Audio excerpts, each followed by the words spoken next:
আজি কেবিনেটত আৰু এটা গুৰুত্বপূৰ্ণ সিদ্ধান্ত হয় আপোনালোকে জানে যে মাৰ্ঘেৰিটা সমষ্টিত Tirap tribal belt and block বুলি এটা আমাৰ ট্ৰাইবেল বেল্ট এণ্ড ব্লক আছে এই ট্ৰাইবেল বেল্ট এণ্ড ব্লকটোত বহুখিনি আহোম মানুহ বাস কৰে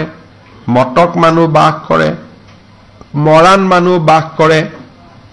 চুতীয়া বাস কৰে গোৰ্খা বাস কৰে টি গাৰ্ডেন আদিবাসী আৰু কোচ ৰাজবংশী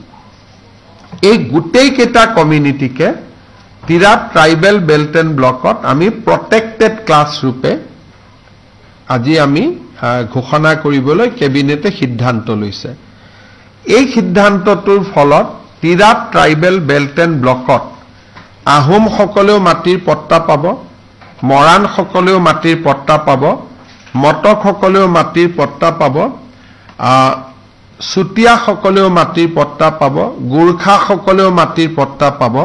চাহ জনজাতি আদিবাসী সকলেও মাটিৰ পট্টা পাব আৰু কোচ ৰাজবংশী লোকসকলেও মাটিৰ পট্টা পাব এটা বহুদিনীয়া দাবী আছিল সেই দাবীটো আজি সমাধান হ'ল